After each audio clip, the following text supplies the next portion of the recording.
ஒரு காலகட்டத்தில் நெசவு தொழில் தமிழகத்தின் பொருளாதாரத்திற்கு வலிமை சேர்த்தது. திராவிட முன்னேற்ற கழகத்தை தொடங்கிய பேரறிஞர் அண்ணா மாணவ பருவம் முதலே கைத்தறி துணிகளை தோளில் சுமந்து விற்றார். தனது கல்லூரி படிப்புக்கு பச்சையப்பன் கல்லூரியின் முன்பு தான் நெசவு செய்த துணிகளை விற்பனை செய்துதான் வாழ்வாதாரத்தை தேடிக்கொண்டார்.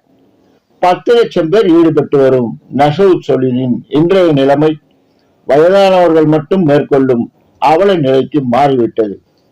அதிலிருந்து கிடைக்கும் வருமானம் கால் வயிற்று கஞ்சிக்கு கூட போதுமானதாக இல்லை. மானம் காக்கும் ஆடை நெய்யும் நெசவு தொழிலாளர்களுக்கு குறைந்தபட்ச ஊதியம் கிடைத்தால் இந்த தொழிலில் இளைஞர்கள் எண்ணிக்கை பெருகும் என்கிறார்கள் நெசவாளர்கள். பேரறிஞர் அண்ணா ஆசையோடு செய்த நெசவு தொழிலின் இன்றைய நிலைமை என்ன? அம்பத்தூரில் அவர்களுக்காக தறி ஆடையகம் நடத்தி வரும் தொழிலதிபர் சண்முகம் குன்றத்தூரில் மிச்சம் மீதி இருக்கும் நெசவாளர்களுடன் நடத்திய கலந்துரையாடலை இப்போது காணலாம்.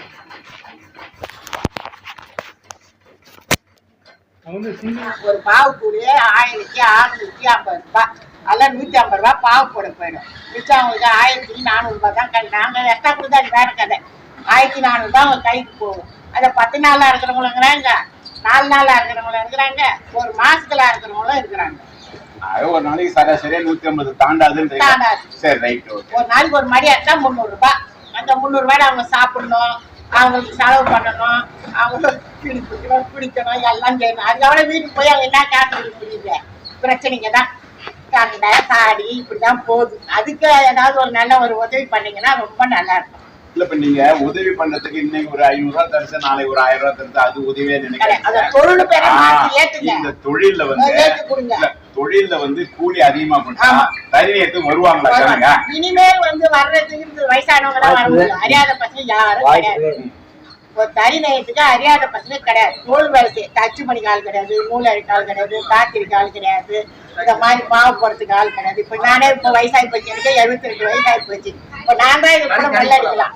அது மாதிரி வந்து வச்சு நெச்சுக்கிறாங்க. அவ்வளவுதான் ஒரு தொழில் நடத்தணும், அவ்வளவுதான். சரி, ஒருவேளை மாசம் ஒரு 15,000 20,000 வருமானம் வரக்கூடிய அளவு கூலி கிடைக்குதுன்னு வச்சுக்கலாம். ஒரு அரசாங்கம் வந்து இதை முயற்சி பண்ணி இவங்களுக்கு 20,000 ரூபாய் சம்பளம் நிர்ணயிக்கிறது, வேலை வாங்கணும் நிலைமை வரக்குள்ள இவங்க பெரிய பெரிய கார்பரேட் கம்பெனி எல்லாம் இருக்குல்ல, அது போல இவங்க வந்து காலையில போறாங்க, 7 மணிக்கே ஒரு டீ குடிக்கிறாங்க, டிஃபன் பண்றாங்க, மத்தியானம் சாப்பாடு போட்டு ஈவினிங் வரைக்கும் இருந்துச்சு 15,000 20,000 கையில கொடுத்தா இது தொழிலுக்கு நிறைய வருவாங்களா வரமாட்டாங்களா? வருவாங்க. அததான் நான் கேக்குறேன். வருவாங்க, கண்டிப்பா வருவாங்க. இப்ப ஒரு திட்டமான பசங்க கூட நமக்கு எங்கேயாவது போய் கஷ்டப்படுறது, நம்ம இப்படி போய் கஷ்டப்பட்டு செய்வாங்க. அவங்களுக்கு அந்த காசு கிடைச்சா கண்டிப்பா வருவாங்க. அததான் நான் சொல்றேன். இப்ப இதுதானே உண்மை. ஆக எந்த ஒரு தொழிலையும் செய்யறதுக்கு பசங்க ரெடி. கூலி கிடையாது. சாதா இப்ப கம்பெனில போனா சாதா ஒரு நாளைக்கு ஹெல்ப்பருக்கு இவரே 4 பாவு நெய்வாரு, 6 பாவு நெய்வாரு. அததான் நான் சொல்றேன். நான் ஏன் சொல்றேன், நமக்கு மாசம் 15,000 வந்துடும் போது அந்த தனி விட்டு போக மாட்டாங்க. இப்ப இதுல என்னடா இன்னைக்கு 200 ரூபாய் வருதுன்னு கலர் வேலைக்கு போயிடுறாங்க. 3 வேலை சாப்பிடுறாங்க, கையில 1000 ரூபாய் வாங்கிட்டு வராங்க, அவங்களுக்கு தேவையான கிடைக்குது. எல்லா அனுபவம் அதுல இருக்குது. இதுல ஒண்ணும் கிடையாது. உங்களுக்கு அரசாங்கம் உண்மையிலே நல்ல கூலி கொடுத்து ஒரு சப்போர்ட் பண்ணா வருவாங்க. வேலை வாய்ப்பும் கிடைக்கும், நாடும் நல்லா இருக்கும். இதுதானே உண்மை. ரொம்ப சந்தோஷம். நான் சொல்றதே அதுதான் சொல்ல வரேன்னு, வேற ஒண்ணுமே கிடையாது. அவங்களுக்கு கூலி கிடைக்காதனாலதான் அவங்க இந்த வேலை செய்ய மாட்டேன்றாங்க. இப்ப பொழுது 6 மணிக்கு வராங்க, இந்த அம்மா இருக்குது நெய் 5 பாவு, இது கலர் வேலைக்கு போயிடுது. இப்ப கூட கலர் வேலைக்கு போறாங்க. ஏன் போறாங்க? அவங்களுக்கு 1000 ரூபாய் வருது. இன்னைக்கு 1000 ரூபாய் போறாங்க.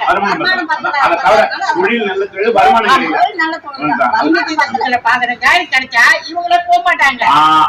அதே அவங்க போறாங்க. மாசத்துக்கு மட்டும் எப்படி பார்த்தாலும் ஒரு 20,000 ஆகும். வாடகை கொடுக்கணும், செய்யணும், சாப்பிடணும். 5,000 ரூபாய் கம்மி கிடையாது வாடகை.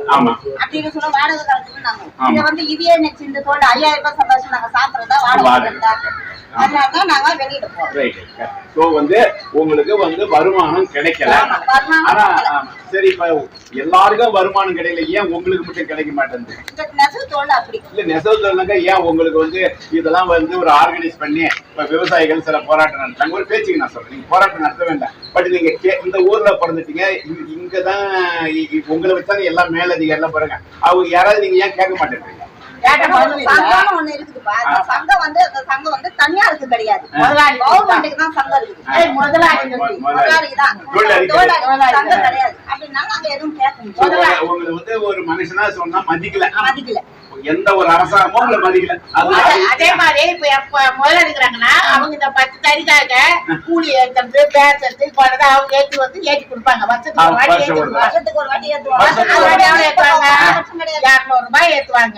அது ஒரு 5% அதுலயே வந்து அச்சு பொடிக்க போடும், நூல் அழிக்க போடும், காந்திரிக்க போயிடும். அதெல்லாம் போயிட்டு எங்களுக்கு பாவு போடாது போகும். அது போயிட்டு அதுல மிச்சம் என்ன வரும்? 200 ரூபாய் 70 ரூபாய்க்குள்ள வரும். ஒரு நாளைக்கு இந்த முதுவை குனிஞ்சி 12 மணி நேரம் பாவ பண்ணிக்கிறீங்களா? அது எவ்வளவு கூலி ஒரு நாளைக்கு? அது ஒரு நாளைக்கு வந்து 150 ரூபாய். அது ஒரு நாளைக்கு ஒரு அச்சம் பண்ணிக்கலாம், 2 நாளைக்கு ஒரு அச்சம் பண்ணிக்கலாம். நாங்க 150 ரூபாய் 2 நாளைக்கு சம்பாதிச்சோம். ஒரு நாளைக்கு 75 ரூபாய் தான் உங்களுக்கு கூலி. சரி, அத நினைச்சு உங்களுக்கு மனசு ஒரே கஷ்டம் தான் வந்தது? அது அந்த காலத்துல கஷ்டம் இல்ல, அதனால வந்து வேற தொழிலுமே இல்ல. அப்படினால இதையே கிட்ட மல்லேஷன் பண்ணோம். இப்ப 4 பக்கமா 4 தொழில் இருக்குது. இப்ப நிறைய தண்ணீரவங்க கேட்க மாட்டேன்னு போயிடுறாங்க. தெரியாதவங்க கொஞ்சம் வயசானவங்க தான் இதுல இப்போ அந்த தொழில 600 ரூபாய். அவங்களுக்கு தெரியும்.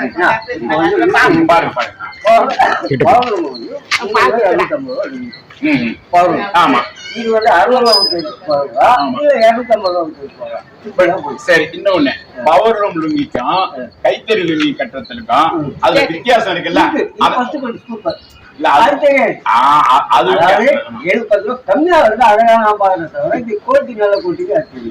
ஜனங்களுக்கு தெரியல, அந்த குவாலிட்டிய விளக்கறதுக்கு ஆள் இல்ல.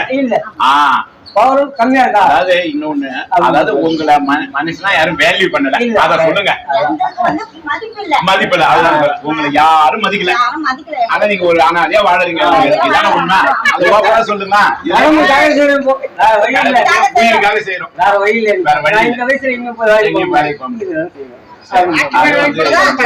இதுலதான் நாங்க குப்பை கொட்டி ஆகணும். ஆனா வந்து இது ஒரு நல்ல தொழில். அது உங்களுக்கு வருமானம். இப்ப வந்து